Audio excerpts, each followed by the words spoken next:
G'day guys, and welcome to the Sunday Beginner Series, where each Sunday I cover topics for beginners about Locksport. Hopefully building up a good foundation for you to explore this awesome sport known as Locksport or lockpicking. So today's video is actually a requested one, and I'm going to try and cover two topics in this one video. Now this was asked by Pocket Woman. She wanted to ask about pinning shoes, and being new to lockpicking, she didn't really know much about them. So she asked if I could cover them for you. So this is a pinning shoe. These are designed to be used mainly for Euro locks, such as this half Euro. This is a challenge lock called Side Boob, and it is a Yale that I've picked. So pinning shoes are designed so once you pick the lock, you can turn your core 180 so that the bottom of the keyway there goes up to the top, but then all your driver's pins drop down into the bottom of the keyway just here. This is designed to slide in and hold all those pins up, so then you can slide your core out. So if I take a oval cylinder here that has no pins in it, so I'll pick the lock to there, so it's open. I can then slide it all the way around, and the drivers will now fall into the bottom of the keyway there. And then take my pinning shoe, and because of these springs that tension it, I can compress them, slide the bottom of the shoe into the keyway and lock it into place. Then I can take my core, take it out, and providing that you do it correctly, that bar, as you can see, will sit straight down the center of all the driver pins, stopping them from falling up or falling out into the lock's body.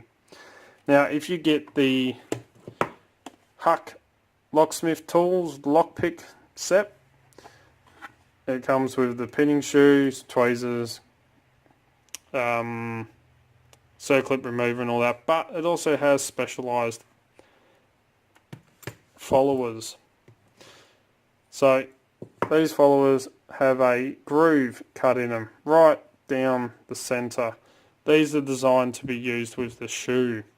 So you've taken your core out, you take all the pins out, you can then take your follower and slide it into the lock like that. It will slide straight over the shoe. You can then take your shoe out, and all the pins will be held up with the follower. You can then go through and take out each pin one by one using your follower. There's not really much to these. As a beginner, you probably won't really need one of these, but they are very handy to have, and if you get into Euro locks, or if Euro locks are very common where you are, these are a fantastic little piece of equipment. The Huck lock set, which you get one of these in, isn't very expensive at all. It is actually quite cheap for what you get, and you know, these will definitely come in handy. So that's pretty much covering everything you need to know about pinning shoes. Second part is pin balancing. Now I did have another person ask about this as well, and to go through pin balancing. The main times I come into working out all the pin balance is making challenge locks, or if I'm pinning up locks. Pin balancing is pretty much as its name says. You want to make sure that all your key pins and your drivers, when put together, pretty much even out, so that you know they are even all the way through the lock. So I've taken a couple of pins and I've thrown them into this pinning tray here. So this is a bit on the extreme side, but it will give you a bit of a idea of what I'm talking about. So pin balancing is making sure that all your key pins and your driver pins all even all the way through. This helps with your keys, making sure that your key glides in and out of the lock smooth. And if you're making challenge locks, this is your friend as well. Especially when it comes to making security pins and adding security pins in. If you have a super long key pin, there's no point in making a longer spool to go in there, because the longer key pin is actually going to leave a small amount in the top of your core. So if you have a long key pin, you're only going to have a tiny little gap in between the key pin and the shear line here, so it's not really worth having a giant spool in there. But if you have a short key pin, then you could have a giant spool in there, because then you're going to maximize the amount of security that that pin is actually going to use. The other thing is, if you put, and this is going to be an extreme version, if you put a long key pin in and a long driver pin, and then you have a short key pin, so you've got a low cut and then a very high cut pin behind it. If you go to slide your key in, you got to make sure that the low cut pin has enough room between in the chamber for the whole lock, so in the core and in the Bible, so that it can freely move up when you add in the key with that high cut. So if you have a super long or a long key pin and a long driver, but your Bible, the space in your Bible isn't long enough, so it goes to here, then when you put in the key and that high cut gets pushed up, it's going to get caught, because there's no room for both pins to go to that high cut. So if the top of the Bible is here, so you got your pins in, that's how much room you've got with your spring, and that is the top, very top of the Bible. If you've got a high cut like this, you've got to make sure that the pin in front actually has enough room to go, because you've got to be able to lift that to the high cut as well. So if that's a high cut behind it, you got the low cut, you got a long driver. When you move that pin up to the high cut, if you don't have enough room for that to move, you're not going to be able to slide your key in, because that's going to take up the whole line, the whole chamber in the core and the Bible. So it's not going to work. The other thing is, you don't want to have a low cut, or a high cut pin I should say, a short key pin with a short driver, because you take your lock, if you have a short key pin, we'll pop him in chamber 1 with a short driver,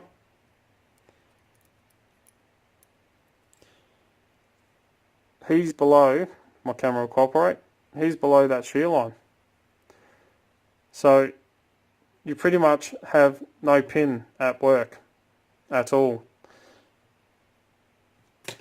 The only way that pin is going to come into place is actually if you put the key into the lock. But, I mean, that's the only way. Then you got to lift it up to its correct height. But you wouldn't have to pick that pin, because it's already pretty much at the shear line. So there's nothing stopping it. So pretty much balancing your pins is just making sure that you have it so that your pins even out. Now that is a bit over the top. If especially with the driver in chamber 2, and it's not even a key pin there.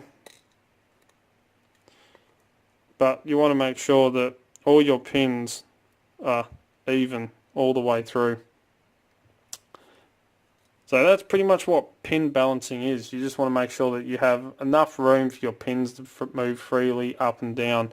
And always remember, the highest cut on your key,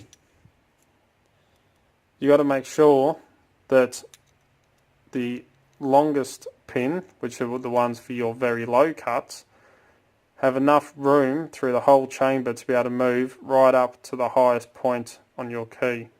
If not, your key won't go into the lock at all. But that's pretty much what pin balancing is. And when it comes to, what security pins you should mix, there is no set rule. They say you shouldn't have all spools, you should have at least one standard. Most of your Lockwoods now, the Lockwood acid alloys, this is the 334 series, these are all spool pins. They are quite tricky to pick, but spools also tell you when the lock needs to be picked, when they need to be picked. But these are all spools. But it's entirely up to you. You can mix and match whatever pins you like. There is no, right or wrong way to do it.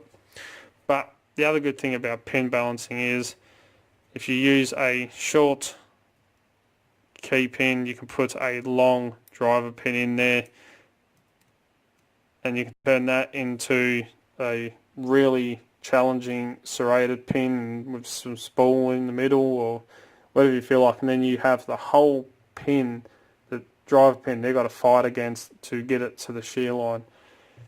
Whereas for long key pins, you have short little drivers, they don't have as much to fight because that key pin,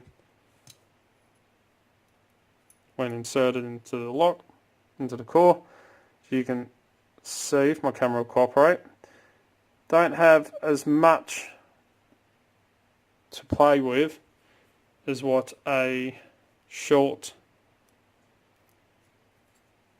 key pin does. I'm trying to get this in.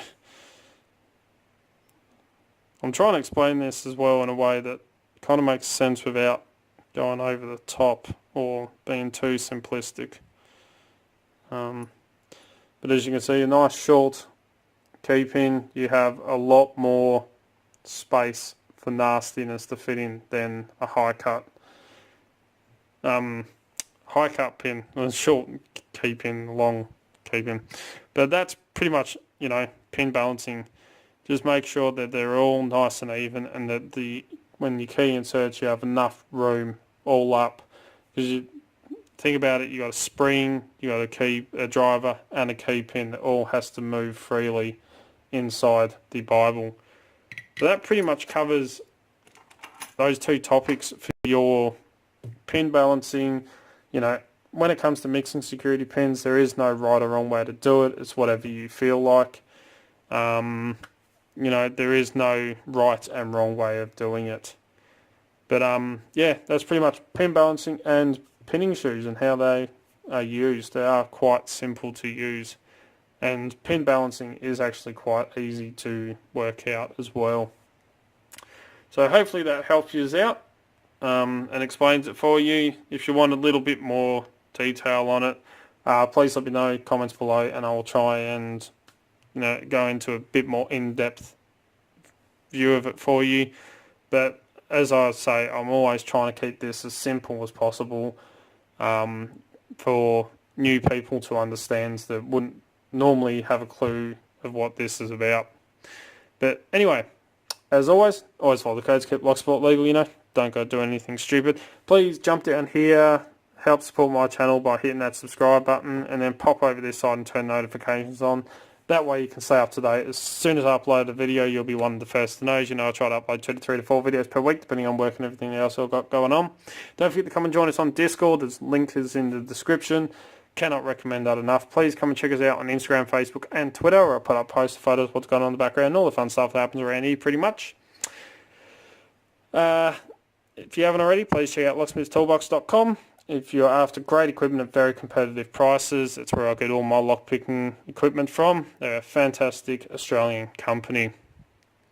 If you like what you see, please give a thumbs up. Really do appreciate it. And if you want to get in contact with me, you can contact me through any of the social medias, Discord, or send us an email at darkartslockpicking@gmail.com.